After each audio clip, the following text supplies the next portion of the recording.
let's give a shout out to our musicians. Thank you to members of our music faculty, Joe Alpar, Nick Brook, Virginia Kelsey, John Kirk, Kerry Ryer-Parka, and Alan Sean. To our student musicians, Rowan Astor, Viciola Nugara, and Vriska Weaver, and Jaron Gallo. Thank you so much. Good morning.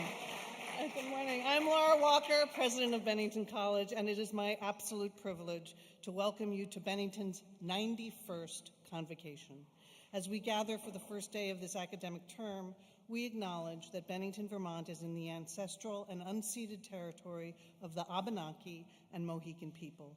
We honor the land and the people who have been its stewards through the generations. To the students and faculty who are returning to campus, welcome back. And to those of you who have just arrived, I want to again offer our warmest welcome.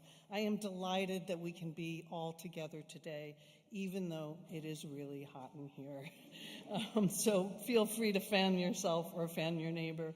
I hope that these first absolutely beautiful sunny days have been exhilarating for everyone. So before we get started, I want to give a special shout out to some of our amazing staff and students who've worked hard to keep Bennington running over the summer and to prepare for this term, especially dining services, buildings and grounds, and campus safety.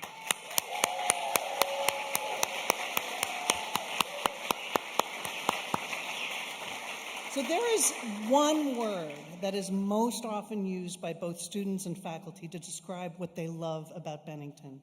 It is freedom. The freedom to follow your own insatiable curiosity, to dive deeply into a subject or discipline, to write what you want, and to create new synergies.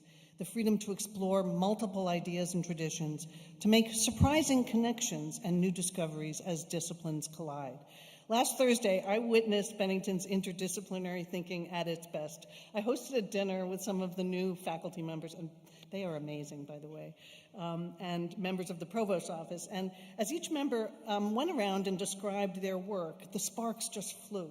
All of a sudden, new connections were being made. New classes were even generated right on the spot. For example, there was a discussion centered around the dyeing of fabric and yarn. And in just a few minutes, there was a collaborative course being created, combining biology, herbs, music, and chemistry. And then the conversation turned to the intersection between the dialects of Vermonters and the forest ecology in Vermont. I want to take those classes. The freedom to create these connections and to choose, to make, to design, that is at the core of the Bennington commencement statement that opens and closes each academic year. So according to tradition, I will read an excerpt from it now. Bennington regards education as a sensual and ethical, no less than an intellectual process. It seeks to liberate and nurture the individuality, the creative intelligence, and the ethical and aesthetic sensibility of its students, to the end that their richly varied natural endowments will be directed toward self-fulfillment and toward constructive social purposes. We believe that these educational goals are best served by demanding of our students active participation in the planning of their own programs and in the regulation of their own lives on campus. Student freedom is not the absence of restraint. However, it is rather the fullest possible substitution of habits of self-restraint for restraint imposed by others. The exercise of student freedom is the very condition of a meaningful education and an essential aspect of the nurture